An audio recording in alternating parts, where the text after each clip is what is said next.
right now we're in this weird period between the launch of the new consoles and the chess match that's going on between Microsoft and Sony leading up to those respective launches. And I think that a lot of us are a little bit uneasy with the fact that we still haven't had a price point. We still haven't actually seen what the release lineups are going to be. We actually haven't even seen someone holding a PlayStation 5 yet, and there's just so many unanswered questions despite a lot that we know. And so every day it seems like something comes out, some bit of information, some leak, something comes out that entices us even more and gets us even more excited. But then at the end of that, you sort of had this letdown feeling like, okay, well, we're literally 3.5 months or so away from the launch of these new consoles. We've never not had a price point or a release date this far into it. When's it coming? Well, good news. We did get some pretty good information about what's happening and when it's coming. And so I think this is going to be a pretty good video. Sit back, relax, enjoy. I'm the Crapgamer. This is Crapgamer Reviews. Once again with another video. Thank you so much for joining. I appreciate it. Like, share, subscribe. I would appreciate that as well. It helps out the channel and it means a lot to me personally. What's up to all the old subscribers, new subscribers, everybody in between? This is Crapgamer Reviews. As I said, unscripted, totally off the cuff. Hopefully you guys can see my passion for gaming come through in a way that others don't convey, and that's what it's all about. We're going to have some fun here today. A simple like goes a long way. Hit that bell so you're notified of everything as soon as it drops. So we know that the PlayStation 5 is coming. We know it's coming in November. Every PlayStation has released in November. Every Xbox has released in November, so we know that those things are coming. There's huge rumors, there's been leaks, speculation that November 20th is going to be a release date for at least one of these consoles. Could be both. There's rumors that November 13th is also could be a release date. Maybe one of them wants to one up the other, and that's why they're holding off on the release date, because if you release a week later than your competition, that could be bad. If you release the same day, hey, that could actually work out very, very well for you.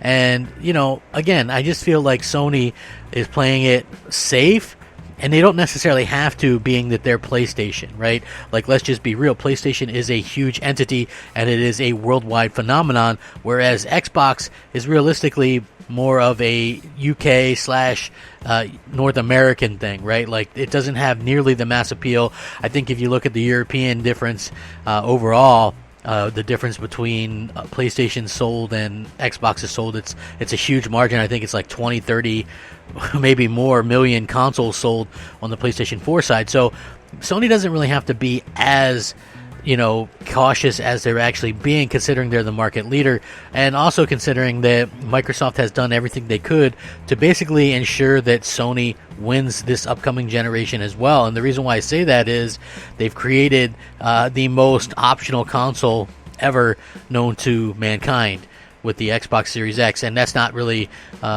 a knock or a hate. That's the way they position. That's how they want it.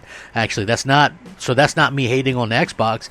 That's just how Microsoft want it. They don't care about the Xbox Series X or the Lockhart if it gets announced or any of that stuff. Realistically, they're leaning more towards trying to be a service, trying to be an app, trying to be on every device possible.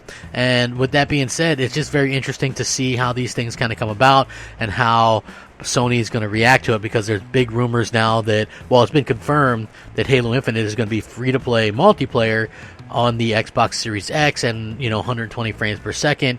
You just get the feeling that Microsoft totally wants Halo Infinite to be this ever-evolving platform. Like, it makes sense now that Phil Spencer compared Fortnite to this stuff, because before Halo Infinite was even revealed on July 23rd, Phil Spencer had mentioned how he didn't like how games competed with each other by releasing another one every couple years, that he liked the platform idea basically, and then, whoop, big surprise, Halo Infinite gets announced as a games as a service.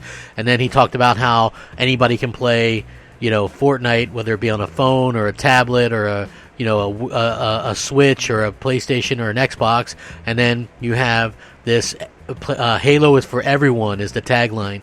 Play it for free. It's free to play. And then there's also the rumor that Microsoft is going to drop the Xbox Live Gold requirement to play multiplayer online. Now, there's two things that could happen here. One, Microsoft drops the free-to-play element where you have to pay for gold to do that. And two, which would be the bigger announcement, was they dropped the gold subscription altogether. Now, I'm more in the camp of they're dropping gold subscription altogether, and the main reason for that being is they've totally removed the 6-month and 12-month cards from their own stores. You can't use those options anymore on Xbox either. And let's be real, gold subscription is for consoles, and consoles are on the way out for Microsoft. They don't care about the consoles, right? It's not their future. Game Pass is their future. They want people to sign up for Game Pass, and those things are kind of conflicting with each other. So they will lose more money in the short term, but they hope to gain the money back long term, and then hopefully people will be like, oh, well, it's super consumer friendly, and then I'll just spend that money on Game Pass now, right? So I think that that's something that's actually going to happen. And before you ask me, I don't think Sony has to copy that at all, because a perfect example of this would be go back to the Xbox 360 PS3 era. PS3 had completely free online and touted that right from the start, and the Xbox 360 mopped the floor with the PS3 all the way up until the end, where the PS3 managed to come back and win. But it wasn't because of the free online, it was because of the great exclusives and things like that. So, Sony gets value with their PlayStation Plus, and they give out really good AAA games. Microsoft doesn't want to do that, because any games that they get that they could do that with, obviously that's going to be something they put in Game Pass. With that being said, when is this State of Play coming? When are we going to get more information? When is this thing going to release? Well, now Sony has updated its future of gaming playlist on YouTube. Yes, look, people find this stuff, these leaks, all the time, right? Let's just be real. They find these leaks. They're keeping an eye on this stuff. You would not believe the amount of people that look at LinkedIn for developers who leave or join a different company, or any kind of fresh idea that they're working on, or confirmation that a game they might have been working on. It's absolutely incredible that someone is paying attention to Sony and their updated YouTube playlist for gaming playlist, which compiled all the announcements from its recent PlayStation 5 reveal. So this means it's a confirmation that fresh news is on its way. Obviously, there's going to be some kind of early August event. It's rumored between the 6th and the 10th to share more information about the PlayStation 5, and it's also heavily leaked and speculated and rumored, and however you want to put it, that they're going to announce the PlayStation 5 price, the PlayStation 5 release date, and finalize the PlayStation 5 launch games. So the edits are actually something that usually doesn't happen. Obviously, they're getting ready to upload, or they have uploaded some stuff, and they have it just, not set to private or whatever, and they're going to have to, fix that in a little bit. So obviously, this is something that kind of leaks out and people kind of pay attention to. Sony has a habit of kind of really coming out and doing a lot of these things just kind of off the cuff or whatever. I feel like they've done an incredible job of getting people extremely excited about about the future of PlayStation. And for me personally, I know I'm extremely excited about PlayStation. I'm excited about Xbox Series X. I really would love to see a reason to get an Xbox Series X, but again, that's really on Microsoft. Sony has done a fantastic job of selling me on their vision and their version of the PlayStation 5. So it really just comes down to how they can kind of top that off, give me a decent price, blow me away, give me $399 option. I would love that, but more realistically, I'm fully expecting a $499 option, and I'm fine with that too. I would also be pleasantly surprised if Ratchet and Clank were a launch game as well. I would love to be able to get Spider-Man and Ratchet and Clank, and I know that like Gran Turismo's coming next year, but give me a good amount of launch window games, and I'm a happy camper, and I think most other gamers will be as well. So this is something that Sony probably has been preparing for a little while, and then there's also obviously Microsoft has their own event coming out, and it's going to be a little bit of back and forth. So I love that back and forth, but at the same time I hate it. It grinds on my nerves. I really want to see these companies kind of come out and do their own thing and just let the chips fall where they may, but I understand that there's a lot of money and business and a lot of things involved with that, so we might have to wait a little bit longer. But again, we're getting close, man. 3.5 months away.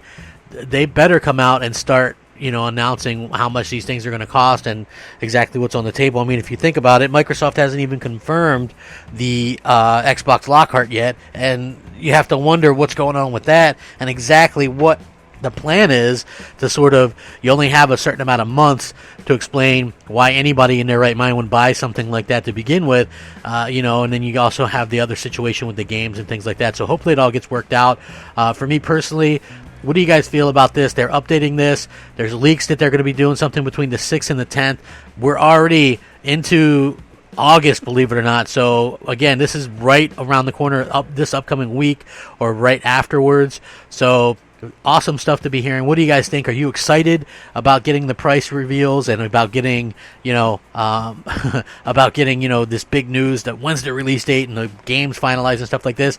If you are, let me know in the comments below. You can hit me up on Twitter at @the_Crapgamer, Xbox Live MOH space Crapgamer, PSN just Crapgamer, or just whatever. It doesn't really matter. If you guys want to talk gaming or have an idea for a video for me, let me know about that as well. I hope you all stay safe, happy, and healthy. It really does mean everything to me that you guys watch the content and enjoy it. Thank you from the bottom of my heart. Have a fantastic day. Game on, my friends. Racking them up. Crapgamer out. Unscripted.